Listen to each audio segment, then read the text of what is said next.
আসসালামু আলাইকুম। বেশ কিছুদিন আগে আমি স্ট্রবেরি চারা কিনে নিয়ে এসেছিলাম। অনেকদিন ধরে পড়ে আছে, ভাবছিলাম কোনো টবে ট্রান্সফার করব, কিন্তু করা হচ্ছিল না। আজকে যখন আমি স্ট্রবেরি গাছটা ট্রান্সফার করতে আসলাম, তখন চিন্তা করলাম একটা ভিডিও করে ফেলি, কারণ এর মাটি কিন্তু একটু ভিন্ন, আর আমাদের সবার কাছে কিন্তু এই ধরনের মাটিও থাকে না। তো আমি একটা আইডিয়া দিতে পারি মাটি না থাকলেও কিভাবে কি করতে পারি আমরা।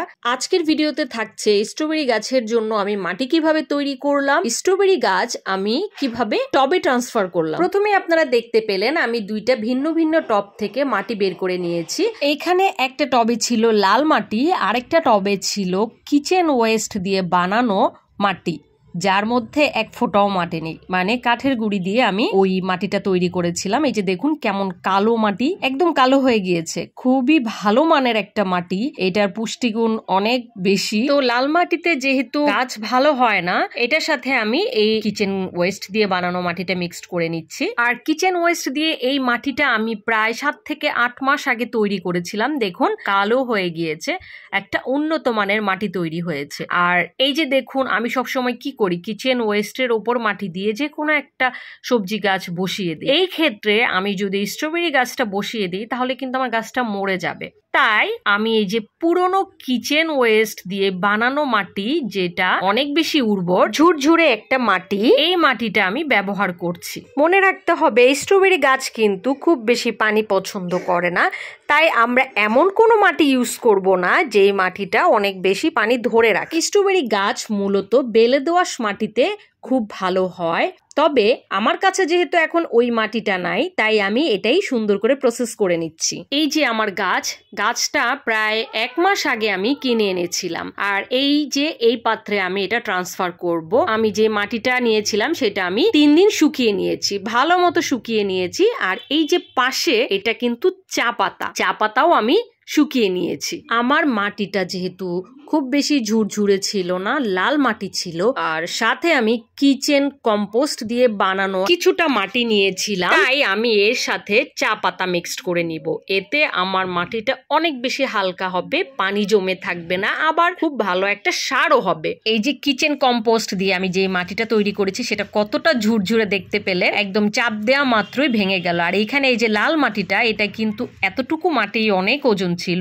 আর সেই দিকে আমি যে কিচেন কম্পোস্টের একটা দলা নিলাম, এটা কিন্তু একদম যেমন হালকাও ছিল, চাপ দেওয়ার পর ভেঙেও গেল। তো আপনারা কিন্তু চাইলে এভাবে যে কোনো মাটি, হাতের কাছে যে কোনো মাটিকে আপনারা উন্নত মানের মাটি বানিয়ে ফেলতে পারেন। এইবার আমি এই মাটিগুলো একসাথে মিলিয়ে নিব। এই যে লাল মাটি, কিচেন কম্পোস্ট দিয়ে তৈরি মাটি, চা পাতা, এই শুকনো সবগুলো জিনিস একত্রে করে নিচ্ছি, আমি ভালো মতো মিশিয়ে নিব। আর এই যে মাটির যে শক্ত দলাগুলো আছে, এগুলো আমি একটু বাড়ি দিয়ে ভেঙে দেওয়ার চেষ্টা করছি। এগুলোই কিন্তু ওই সেই লাল মাটি। সাথে আপনারা ডিমের খোসার গুঁড়া, হাড়ের গুঁড়া, এপসম সল্ট, ফাঙ্গিসাইড ইউজ করতে পারেন। এতে ছত্রাকজনিত কোনো সমস্যা হবে না। আর এই স্ট্রবেরি গাছকে মূলত আমাদের ছত্রাকের হাত থেকে বাঁচিয়ে রাখতে হবে। আর কিছুদিন পরেই কিন্তু স্ট্রবেরি গাছে মোটামুটি ফুল চলে আসবে। আমার এটা অনেক আগেই পটিং করার দরকার ছিল। এখন আমার মাটি পুরোপুরি রেডি। এই টবটার মধ্যে স্ট্রবেরি গাছটা আমি বসাবো। এই যে নিচে আমি একটা ড্রেনেজ সিস্টেম করে রেখেছি। এখন আমি একটা ভাঙা টবের টুকরো দিয়ে ছিদ্রটা বন্ধ করে নিচ্ছি। এরপর আমি এখানে মিক্সড মাটিটা ঢেলে দিব।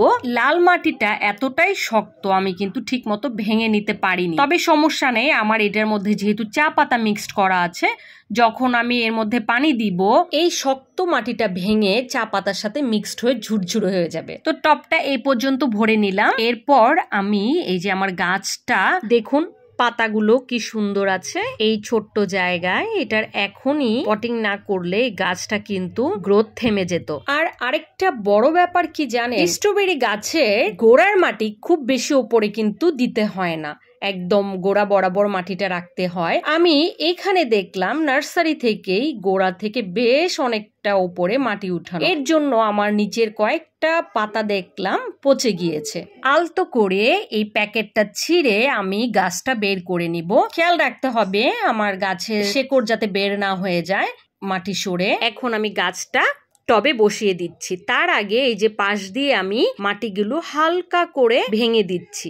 এতে কি হবে, আমি কিন্তু নিচের গোড়ার মাটিও একটু একটু ভেঙে দিয়েছি। এতে গাছের শেকড় নতুন মাটির সাথে সহজেই মিশে যেতে পারবে। এরপর চারপাশে যে ফাঁকা জায়গাটা আছে সেখানেও আমি একটু একটু করে মাটি দিয়ে ভরে দিচ্ছি। তবে খেয়াল রাখতে হবে কোনোভাবেই যাতে গোড়ার দিকে মাটি না যায়। আমরা যদি স্ট্রবেরি গাছে গোড়ায় মাটি উঁচু করে দিয়ে রাখি তাহলে কিন্তু আমাদের গাছটা মরে যাবে। তাই সব সময় আমাদেরকে স্ট্রবেরি গাছটা নার্সারি থেকে কেনার সময় গোড়ার যে পর্যন্ত মাটি থাকবে সেই পর্যন্তই আমরা মাটি দিয়ে রাখবো। একটা রানারও বের হয়েছে, তবে এখন কিন্তু রানার রাখা যাবে না। এখন রানার রাখলে গাছে কিন্তু ফুল আসবে না। আর আমার যে পচা পাতাগুলো ছিল এগুলো আমি ফেলে দিচ্ছি, আর রানারটাও আমি ফেলে দিব। আজকে দেখিয়ে দিলাম স্ট্রবেরি গাছের মাটি আর কিভাবে পটিং করি সেটা। আপনারা যদি নেক্সটে এর যত্ন সম্পর্কে জানতে চান তাহলে কমেন্ট করে জানাবেন। আর মাটি তৈরির যদি আরো ভিডিও দেখতে চান আমার চ্যানেলে আছে, ওগুলো দেখে নিবেন। কাঠের গুঁড়া দিয়ে কিভাবে আমি মাটি তৈরি করি সেই বিষয়ে যদি জানতে চান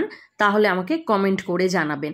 আর এখন আমি এই যে সাইড থেকে কিছুটা মাটি সরিয়ে দিচ্ছি, কারণ এই মাটিগুলো অনেকটা উঁচু করে দেয়া ছিল, তাই কিন্তু আমার এই পাতাগুলো পচে গিয়েছে। মাটিটাও কিন্তু অনেক ময়েস্ট আছে, তাই আমি আজকে পানি দিব না। স্ট্রবেরি গাছের মাটি যদি খুব ভেজা থাকে তাহলে কিন্তু গাছের গোড়া পচে যাবে। ভিডিওটি ভালো লাগলে প্লিজ লাইক, কমেন্ট, শেয়ার করে আমার পাশেই থাকবেন। আল্লাহ হাফেজ।